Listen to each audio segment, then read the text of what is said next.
Hello friends, welcome to my channel learn with basic. बच्चों, आज मैंने उपवाक्य का पार्ट 3 यानी उसके भेद के बारे में बात की है, क्योंकि आपके उपवाक्य प्रधान और आश्रित उपवाक्य पूछने के साथ साथ किसी भी एक उपवाक्य का वो भेद भी पूछते हैं। तो आइए उनसे थोड़ा सा हम लोग परिचित हो जाते हैं, क्या है वो। और हाँ, मेरे चैनल को लाइक, शेयर और सब्सक्राइब करिए और कमेंट में अपने विचार ज़रूर बताइए। देखिए, मिश्रित वाक्य तक आप लोगों को मैंने पढ़ा दिया था। मिश्रित वाक्य माने संयुक्त वाक्य, सरल वाक्य और मिश्रित वाक्य आप लोगों ने पढ़ लिया था। अब मिश्रित वाक्यों में आश्रित वाक्यों के 3 प्रकार के उपवाक्य बनते हैं। देखिए, एक संज्ञा उपवाक्य, इसे संज्ञा पदबंध भी कहते हैं, विशेषण उपवाक्य और क्रिया विशेषण उपवाक्य। तो इन तीनों को हम लोग समझ लेते हैं कि ये तीनों हैं क्या। देखिए, जब भी कभी किसी भी वाक्य के नीचे कोई भी वाक्य दिया रहे, जैसे राम घर जाता है, उसके नीचे ये लाइन खींच दी जाए और कहा जाए कि रेखांकित उपवाक्य का भेद बताइए, तो आपको ये इन्हीं तीनों में से चूज करना होगा, इन्हीं तीनों में से आपको बताना होगा। ठीक, केवल ये नहीं बताना है कि वो आश्रित है या प्रधान है। तो चलिए देखते हैं। तो आप लोगों ने जाना कि मिश्रित वाक्य में आश्रित उपवाक्यों के 3 प्रकार के उपवाक्य संभव है, एक संज्ञा उपवाक्य, एक विशेषण उपवाक्य और एक क्रिया विशेषण। आगे बढ़ते हैं, देखते हैं इसे कैसे किया जाएगा। देखिए, सबसे पहला पॉइंट, जो उपवाक्य वाक्य में संज्ञा का काम करते हैं वे संज्ञा उपवाक्य कहलाते हैं। संज्ञा उपवाक्य से पहले प्रायः किया। देखिए, जब भी आपको कोई वाक्य मिलता है, उसमें अगर लगता है कि किसी संज्ञा के बारे में बात हो रही है, मतलब कोई संज्ञा तो आप सभी लोग जानते हैं, किसी व्यक्ति वस्तु स्थान के नाम को संज्ञा कहते हैं। तो किसी संज्ञा की बात हो तो वो जो उपवाक्य हो, उसमें जो आश्रित उपवाक्य हो, उसका भेद बताना है कि ये संज्ञा उपवाक्य है अथवा ये आश्रित उपवाक्य है। देखिए, उदाहरण के लिए, मैं चाहता हूँ कि तुम एक डॉक्टर बनो। ठीक, तो मैं चाहता हूँ कि ये क्या है मैं चाहता हूँ, ये हो गया प्रधान, कि तुम एक डॉक्टर बनो। तो तुम एक डॉक्टर बनो, इसके पहले क्या आपको दिख रहा है? कि दिख रहा है। राम को विश्वास है कि श्यामा होली पर जरूर आएगी। देखिए, श्यामा ये संज्ञा है, ये भी देखिए संज्ञा है, उससे पहले क्या आया है? ये कि आया है। ऐसा लगता है कि महंगाई कम नहीं होगी, यानी संज्ञा उपवाक्य के अंतर्गत ये महंगाई क्या है।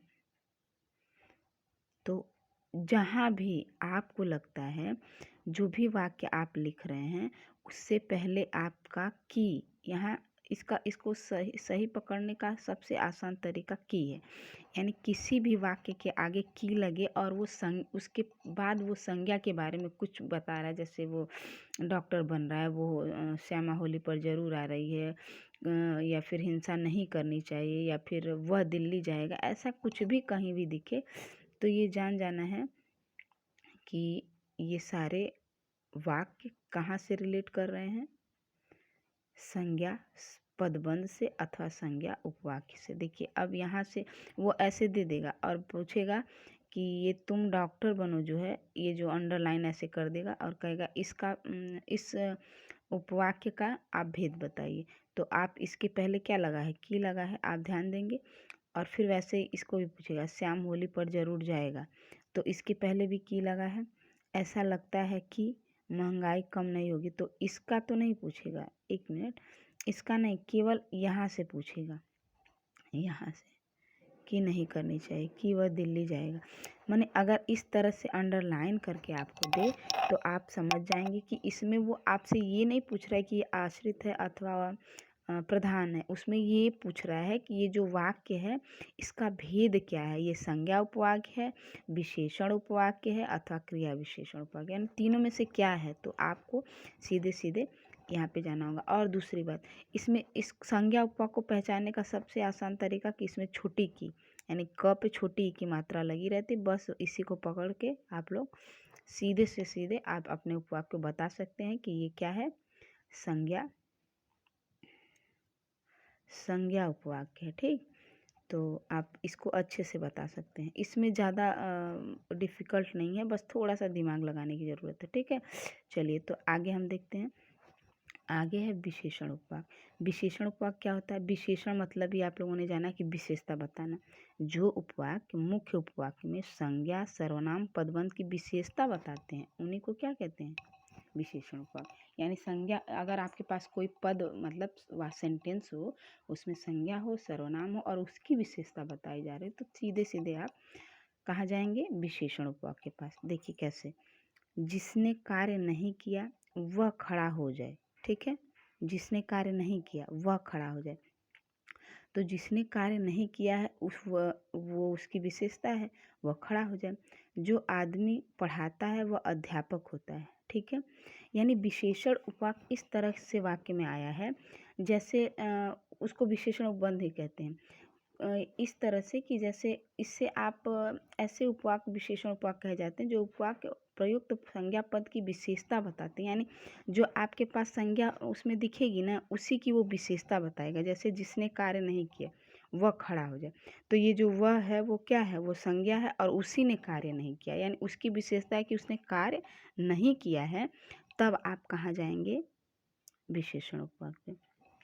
अब देखिए, जो आदमी पढ़ाता है वह अध्यापक होता है। अध्यापक यानी संज्ञा। तो इसमें उन्होंने बताया है कि जो आदमी पढ़ाता है वही अध्यापक होता है, यानी वो विशेषता बता रहे हैं ना। फिर उन्होंने कहा है एक फिर उन्होंने बताया है कि उन अंकल को बुलाओ, उन अंकल को बुलाओ जिनके हाथ में बैग है। यानी अंकल यानी वो विशेष व्यक्ति हैं या फिर संज्ञा हैं और उनके हाथ में बैग है, यानी ये उनकी विशेषता है कि उन्हीं के हाथ में बैग है। वह साइकिल कहाँ है जिससे आप कल गए थे? आप यानी संज्ञा, और जिससे आप कल गए थे वो कहाँ है? जिसे आप ढूंढ रहे हो वह तो चला गया, यानी संज्ञा जिसे आप ढूंढ रहे हो वो चला गया। वह आम कौन सा है जो दशहरी है? यानी एक कोई आम है जिसकी विशेषता है कि वो क्या है? दशहरी। यानी विशेषण से बेटा आप पता करते हैं, मैंने अगर किसी भी उपवाक्य में विशेषता बता रहा है तो आप सीधे सीधे कहाँ जा रहे हैं? विशेषण उपवाक्य के अंतर्गत। ठीक है, तो ये विशेषण उपवाक्य है। कहीं भी आपको अगर ऐसा दिखता है तो आप उसे फटाफट पकड़ सकते हैं। तीसरी बात, क्रिया विशेषण उपवाक। देखिए तीसरा आ गया क्रिया विशेषण। जिन उपवाक्यों द्वारा मुख्य उपवाक्यों में क्रिया की विशेषता बताई जाती हो उन्हें क्रिया विशेषण कहते हैं। क्रिया विशेषण उपवाक किसी काल, स्थान, रीत, परिमाण, कार्यकरण आदि का द्योतक करते हैं, यानी उसका उद्भव करते हैं, यानी वो वहाँ से पता चल जाते हैं। और इनको पहचानने का सबसे अच्छा तरीका क्या है? जहाँ, जैसा, जब, ज्यों, त्यों आदि समुच्चय बोधक अव्यय लगे होते हैं। ठीक है, इसमें तो इससे आप इसको पहचान सकते हैं। क्रिया विशेषण में यही एक माने ये ध्यान में रखना है। जैसे क्रिया विशेषण तो आप समझ ही जाएंगे कि ये क्रिया विशेषण है क्योंकि वो क्रिया की भी विशेषता बताता होगा, लेकिन वो ये पीछे आप एक थोड़ा सा एक बार मैं फिर रिवाइज करवाऊंगी।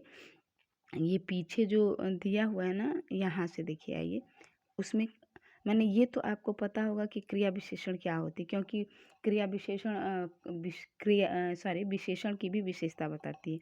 लेकिन उसमें क्या होना चाहिए? उसमें काल आता है, मतलब समय की बात कही रही गई होगी, स्थान की बात कही गई होगी, रीत की बात कही होगी, परिमाण की यानी नाप तौल की बात कही होगी, कार्य कारण की बात कही। मोस्ट यही आपका है यहाँ से और यहाँ तक, यानी इन सारी चीज़ों को भी बताना है। यानी क्रिया विशेषण तो आप पहचान गए, लेकिन क्रिया विशेषण में ये है क्या? कालवाची है, स्थानवाची है, रीतवाची है, परिमाणवाची है या कार्यकरणवाची है, तो इसको भी बताना है बेटा। तो इसको थोड़ा सा देखिए, इस उदाहरण के माध्यम से मैंने बताने का प्रयास किया है, एक बार आप समझिए। जब राम आया तो बारिश हो रही थी। देखिए, राम आया तभी बारिश हुई, यानी क्रिया की विशेषता बता रहा है यहाँ पे। तो जब राम आया तो बारिश हो रही थी, तो बारिश हो रही थी मतलब समय बता रहा है। तो कालवाची मतलब क्या हो गया? आपका समय। ठीक, तो जहाँ भी समय आपको माने उस वाक्य से पता चले कि यहाँ समय बताया जा रहा है, तो आप पकड़ सकते हैं कि ये क्रिया विशेषण तो है लेकिन ये कालवाचक है। ठीक, यदि वह पढ़ लेता तो अवश्य अच्छा इंसान बनता, यानी यहाँ पे काम करने की बात बताया जा रहा है। माने कार्य कारण यानी अगर वो काम करता, अगर वो पढ़ता तो अच्छा इंसान बनता, अगर पढ़ लेता तभी वो अच्छा इंसान बनता। तो यहाँ पे कार्य कारण होगा। और जहाँ प्रधानमंत्री गए वहाँ उनका भव्य स्वागत हुआ। देखिए, प्रधानमंत्री जिस जगह पे गए वहाँ उनका भव्य, तो ये क्या हो गया, स्थानवाचक क्रिया विशेषण। ठीक, जैसे एक उदाहरण आप लोगों की बुक में भी है क्लास 10th में, वह छत पर सो रहा था। तो छत पर मतलब स्थान की बात हो रही है, ठीक है, वहाँ छत पर सो रहा था। ये आपके उदाहरण में कई बार आया है और परीक्षा में भी आया है, तो इस वजह से मैंने इसको रखा है यहाँ पे।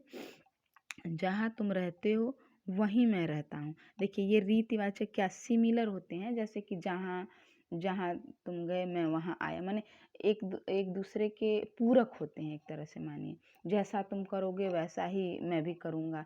तो ये जैसे वाक्य ऐसे अगर आए तो ये रीतिवाचक में जाते हैं। जैसे जैसा जो करता है वैसा वो भरता है, जैसी करनी वैसी भरनी, ये रीतिवाचक मतलब, रीति मतलब क्या होता है, एक ही चीज़ को माने रिपीट किया जाए कई पीढ़ियों तक, तो ये रीतिवाचक होता है। सिमिलर एक तरह से मान सकते हैं आप। और फिर उसके बाद जैसा अध्यापक ने बताया बच्चों ने वैसा काम किया। देखिए, ये भी रीतिवाचक है। मैंने कहा था ना, जैसे सिमिलरिटी हो, जहाँ पे जैसा जैसा हो वैसा वैसा हुआ, जैसा जैसा आप करेंगे वैसा वैसा मैं करूँगा, तो इन सारी चीज़ों में सिमिलरिटी दिख रही है। जैसे जो जैसा जो बोएगा वैसा वो काटेगा, तो इसमें सिमिलर है, यानी ये रीतिवाचक हमेशा से कहते हुए वाक्य आए हैं, तो ये रीतिवाचक के आधार पे है। देखिए, यहाँ भी जो जैसा करोगे वैसा, अभी मैंने बताया आप लोगों को, जितना तुम जानते हो उतना काम करो, जितना तुम जानते हो उतना काम करो। देखिए, ये कालवाची है, समय से, माने जितने समय में तुम जो काम कर सकते हो उतने समय में करो। तो ये था मेरा आज का रचना के आधार पे वाक्य के भेद। आज ये वाक्य के भेद कंप्लीट हो चुके हैं, और इसके बाद मैं बहुत से बच्चों का ये है कि मैं थोड़ा रस को समझा दीजिए, तो मैं रस को पढ़ाने के लिए आपको वीडियो डालूँगी, और आप लोग बहुत अच्छे से पढ़िए और मेरे चैनल को लाइक शेयर और सब्सक्राइब करिए। क्लास 10th स्पेशली आप ये रचना के आधार पे वाक्य के भेद को देख लीजिए, जिससे आपको कोई दिक्कत ना हो, क्योंकि मैं चाहती हूँ कि वो कमज़ोर से कमज़ोर बच्चा भी इस बेसिक से नॉलेज से अपने जो भी 20 नंबर या 16 नंबर आ रहे हैं ग्रामर के हिसाब से और इससे रचना के आधार से, तो वो उनका कहीं न जाए, ये मेरी सोच है।